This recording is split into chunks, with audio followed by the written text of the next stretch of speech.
ایک شخص کی سب سے چھوٹی بیٹی اپنے باپ کا گھر کیوں چھوڑ کر چلی گئی اور کس طرح اس کی ایک بادشاہ سے شادی ہو گئی، جاننے کے لیے اس ویڈیو کو آخر تک ضرور دیکھیے۔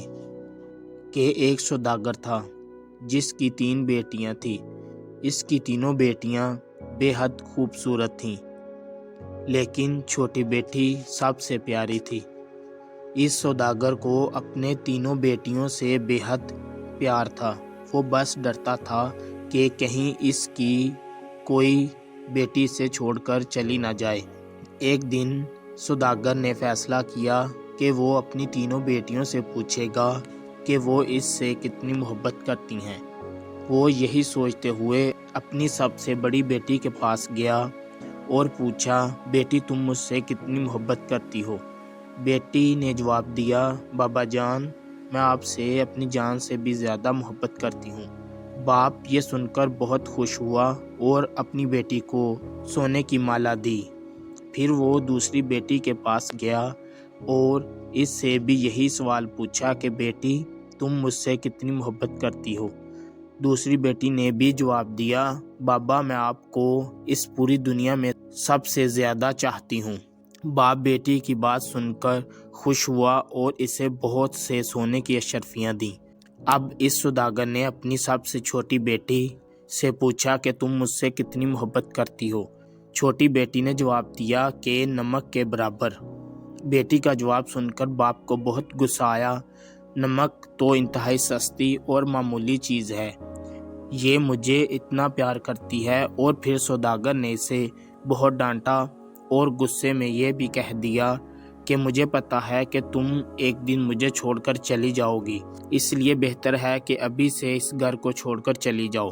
باپ کی بات سن کر بیٹی اسی وقت گھر سے روتے ہوئے نکل گئی۔ وہ لڑکی ایک ایسی جگہ پر گزر رہی تھی جہاں بہت سی گھاس اگی ہوئی تھی۔ لڑکی نے اپنے لباس کے اوپر سے ایک گھاس کا لباس بنا کر پہن لیا تاکہ پہچانی نہ جائے۔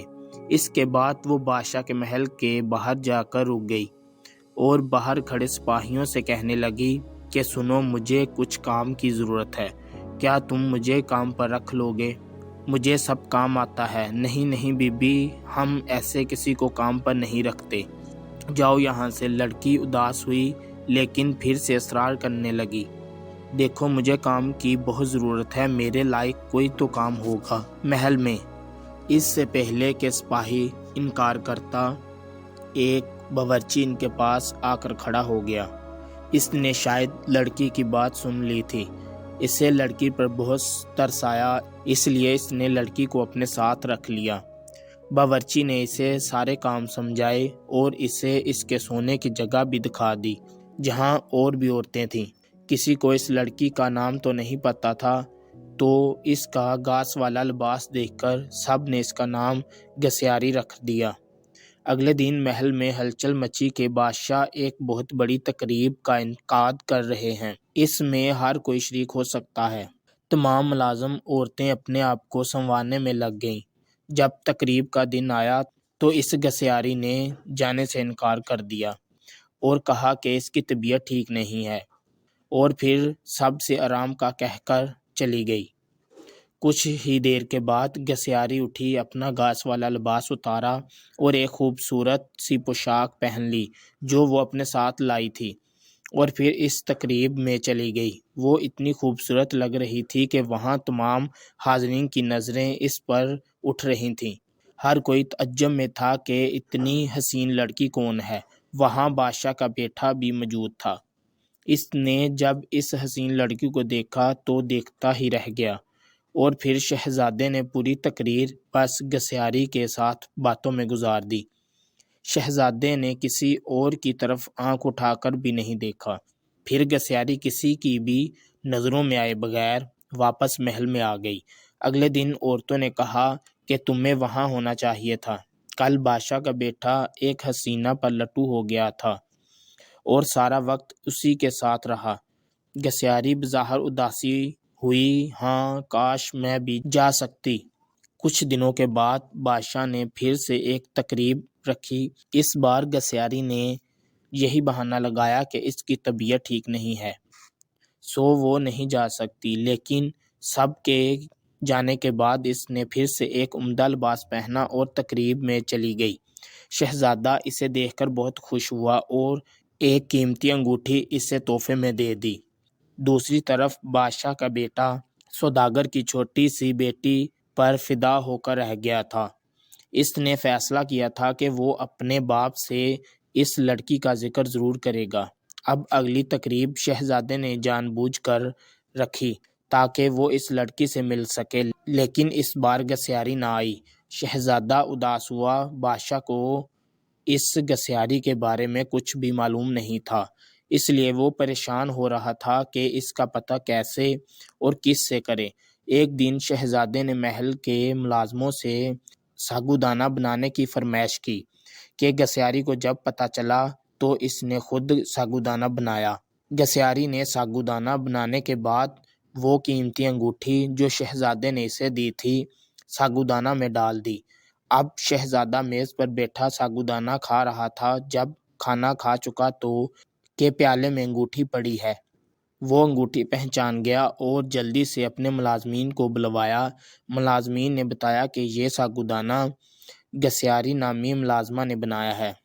پھر گسیاری کو بلوایا گیا۔ شہزادے نے گسیاری کو پہچان نہ سکا، لیکن جب گسیاری نے بولنا شروع کیا تو شہزادے کو اس کی آواز سن کر یقین ہو گیا کہ یہ وہی لڑکی ہے جو اسے تقریب میں ملی تھی اور جس پر وہ دل ہار بیٹھا ہے۔ پھر گسیاری نے اپنا سارا قصہ شہزادے کو بتایا کہ اس محل میں کس طرح پہنچ گئی۔ شہزادے نے گسیاری کا بادشاہ کو بتایا اور ان دونوں کی شادی کر دی گئی۔ شادی کے بعد ایک بہت بڑی تقریب رکھی گئی۔ اس تقریب میں صرف شہر کے بڑے بڑے سوداگر اور عہدیداروں کو بلوایا گیا۔ گسیاری کے بابا بھی اس تقریب میں موجود تھے۔ کھانے کا وقت ہوا تو میز ہر قسم کے لذیذ کھانوں سے بھر دی گئی، لیکن جب سب نے کھانا شروع کیا تو پتہ چلا کہ کھانے میں نمک ہی نہیں ہے۔ یہ گسیاری کے بابا نے بادشاہ کو مخاطب کر کے کہا، اس میں تو نمک ہی نہیں ہے۔ بادشاہ ہلکا سا ہنسا اور کہنے لگا، کیا ہو گیا سوداگر صاحب، صرف نمک ہی تو نہیں ہے، باقی سب کچھ تو ہے نا اس میں۔ یہ سن کر سوداگر کی آنکھوں سے آنسو جاری ہو گئے۔ بادشاہ نے اسے تعجب سے دیکھا اور پوچھا کہ آپ رونے کیوں لگ گئے؟ سوداگر نے جواب دیا، آج میں اپنی بیٹی کی بات سمجھ گیا ہوں۔ کھانے میں نمک نہ ہو تو چیز بد ذائقہ ہو جاتی ہے، چاہے اس کھانے میں اور کتنے ہی قیمتی مسالہ جات پڑے ہوں، لیکن نمک کے بغیر کھانا کچھ بھی نہیں۔ پھر سوداگر نے اپنا قصہ بادشاہ کو سنایا اور کہا کہ میری بیٹی مجھ سے ناراض ہے۔ میں نے اس کو بہت ڈھونڈا لیکن وہ نہیں ملی۔ میں اس کی طرف سے بہت پریشان ہوں۔ سوداگر نے بادشاہ کو اپنی بیٹی کا حلیہ بتایا تو بادشاہ نے گسیاری کو بلوایا اور اپنی بیٹی کو صحیح سلامت دیکھ کر باپ کی خوشی کا ٹھکانہ ہی نہ رہا۔